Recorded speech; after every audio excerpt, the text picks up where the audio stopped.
ছোট্ট একটা জিনিস আপনাদের সাথে আজকে শেয়ার করছি। আসলে অনেকেই ভাবে ভিডিও বানানোটা রঙের, ভিডিও বানানোটা ঢঙের, খুব ইজি একটা ব্যাপার, ক্যামেরা অন করলেই হয়ে যায়। আসলে ব্যাপারটা কিন্তু তা না।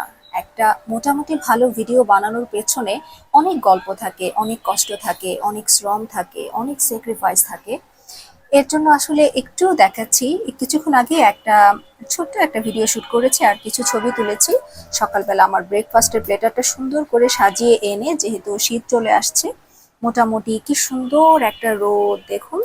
তো ভাবলাম যে বারান্দায় বসে একটুখানি রোদ খেতে খেতে ব্রেকফাস্টটা শেষ করি।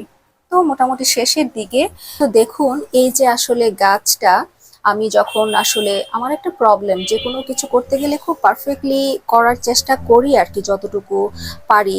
তো আসলে এই ছোট্ট মানি প্ল্যান্টটা আমি এখানে সেখানে বিভিন্ন ভাবে রেখে শুট করছিলাম, আর এর মধ্যে এই অবস্থা।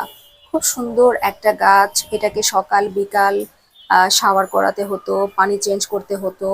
তো এটা ভেঙে গেছে। আসলে এটা জাস্ট ছোট্ট একটা এক্সাম্পল, শুধুমাত্র আপনাদের সাথে শেয়ার করছি।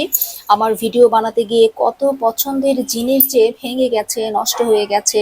আসলে এই গল্পগুলো শুধু ক্যামেরার আড়ালেই রয়ে গেছে। আসলে এখন যে মানি প্ল্যান্ট বোতলটা ভেঙে গেছে, আমার আরেক হাতে ছিল একটা প্লেটার, যেটার মধ্যে আমার অনেক ধরনের ছোট ছোট শখের টার্কিশ কিছু বাটি ছিল। তো আসলে ওই প্ল্যাটারটাকে বাঁচাতে গিয়ে আসলে আমার এটা হাত থেকে ছেড়ে দিতে হয়েছে। তো আসলে কেন বলছি, ভিডিও আসলে মানুষ দেখে, দু চারজন যেই দেখে, সবাই যে একেবারে সুন্দর দৃষ্টিভঙ্গি থেকে দেখে তা কিন্তু না। তো এই আর কি, গাছটার জন্য একটু কষ্ট লাগছে, কারণ মানি প্ল্যান্ট আমার ভীষণ ভালো লাগে। আমি বরাবরই এগুলাকে বোতলে এনে একটু যত্ন টত্ন করে আসলে আমি গ্রো করতে থাকি আর কি। ব্যাপার না, কারণ কাজটাকে তো ভালোবাসি। ভালোবাসার জন্য তো কিছু স্যাক্রিফাইস করতেই হবে, আর করেই যাচ্ছি।